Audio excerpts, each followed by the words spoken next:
Mini introduces the third generation Mini Cooper under BMW's ownership. It's grown in height, width, and length, yet it's gotten more fuel efficient.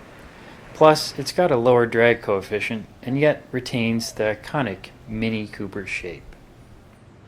This is the new Mini Cooper S. It's got the 4-cylinder twin-power turbocharged motor. Puts out 189 horsepower, 221 foot-pounds of torque. It will do 0 to 60 in 6.5 seconds.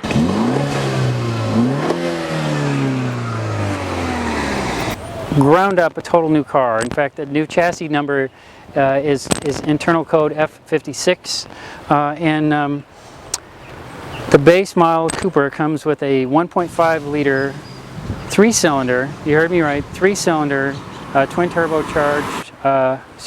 scroll turbocharged motor that puts out 134 horsepower. It is the economical one, and it can get up to 42 miles per gallon.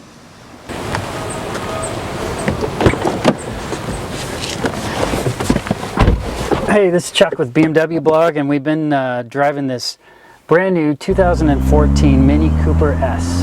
Now we're in Puerto Rico in San Juan, and we've been driving all day, and the first morning section was driving the new 3-cylinder Mini Cooper. Now these are all new from the ground up, and they have new chassis, new engines that have never before been put in cars, including a 3-cylinder motor that puts out about 137 horsepower.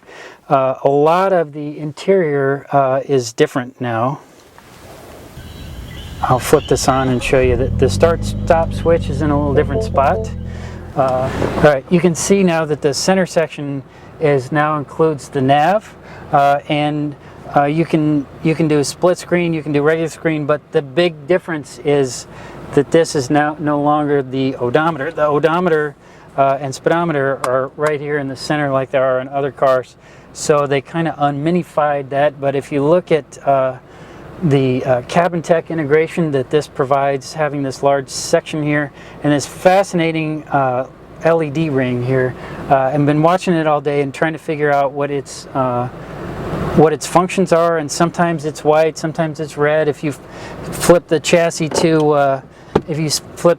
to sport, you'll see this maximum go-kart feel sign on it, and the thing typically will turn, there it goes, it turns all red. If you go back to mid mode, which is it says typical mini fun driving, I agree with that. It's a fun driving car.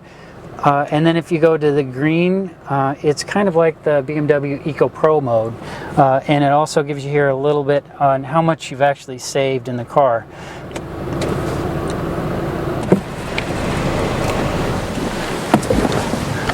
Even though it's like a 2-door small car, the hatchback aspect of it makes it really incredibly useful for people. In fact, I know for a fact you can shove a cello in this, full-size cello. Fantastic driving car and extremely practical, and go-kart-like handling, practicality. This is going to be a home run. BMWBLOG drove the Mini Coopers on tight switchbacks, narrow roads through the local mountains, and we soaked up plenty of bumps. And we noticed there was absolutely no cowl shake. Imperfections were soaked up in, I dare say, a BMW-like manner.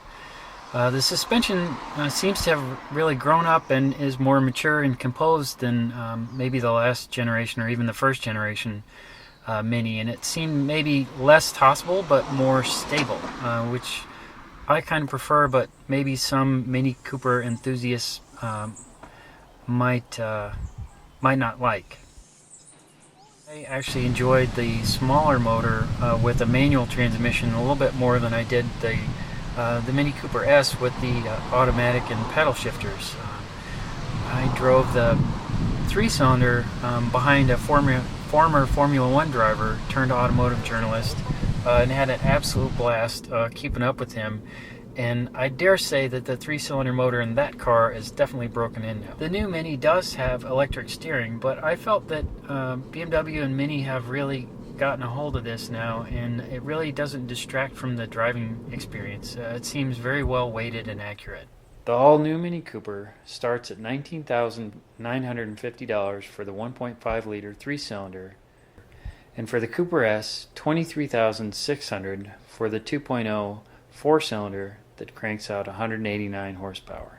I found the well-sorted out chassis still retains that go-kart feel to it.